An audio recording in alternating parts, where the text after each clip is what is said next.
Would you like a chocolate? Oh, thank you. Forrest Gump was in Savannah, Georgia, a town with interesting history. But tour guides say, the number one question I get is, where's the bench in Forrest Gump?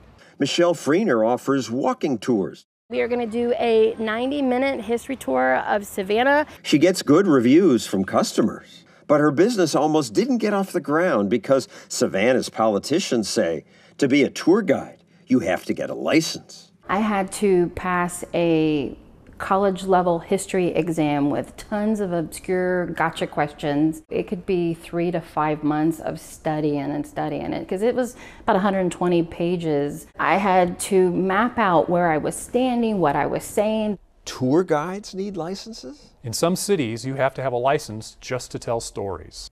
Dick Carpenter, author of the book Bottleneckers, Gaming Government for Power and Private Profit, says Savannah's rules, like those in many cities, create so many hurdles for entrepreneurs.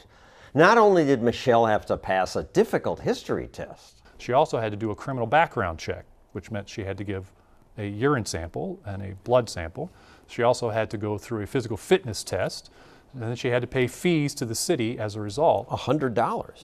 And yet the test asked no questions about subjects covered by the most popular tours. You know, the most popular tour in Savannah is a ghost tour. So she complained to a city official. There's no ghost questions on this test. And he goes, because ghosts aren't real. There were no questions about the making of Forrest Gump either. Stupid is as stupid does.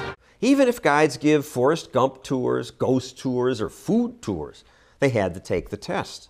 The city was making a nice amount of money for people failing this. A lot of people think that this fee is just another money grab by the city. Alderman Bill Duran says it's important to license tour guides. I hear a lot of tour guides saying things that make me cringe because it's just not accurate information. And so the licensing and the testing I thought was a good idea just to make sure people had the accurate information. Politicians in a bunch of other cities agree. They demand that tour guides pass tests. The turning point for Michelle came when she got sick. When I told them, hey, I don't think I could pass the physical this year, I was actually told by a city official, well, I guess you're going to have to find another occupation. There were a couple of points that maybe went a little too far in the licensing process, having to have the physical exam periodically, maybe the cost of the test. They basically said, if you don't like it, you can sue us. And when they said that, that's what I did. With the help of the law firm, the Institute for Justice, she sued Savannah, and Savannah removed its licensing rule.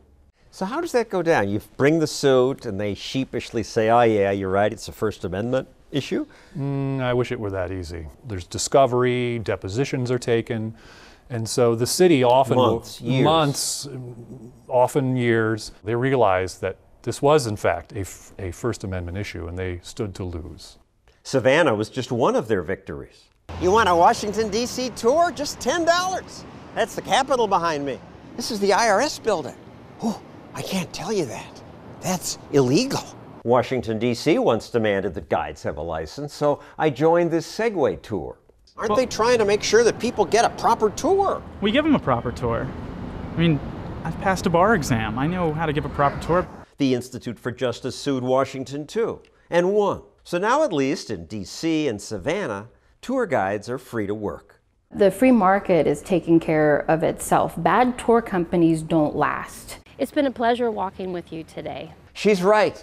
Competition protects consumers better than licensing laws ever will. But politicians always want more control over you. Little by little, we've managed to get control of some things, but we still don't have control over a lot. Yes, you do.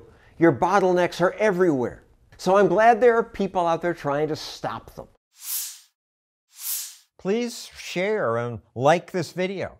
That helps us out. And if you want to help us make more of these, click that button.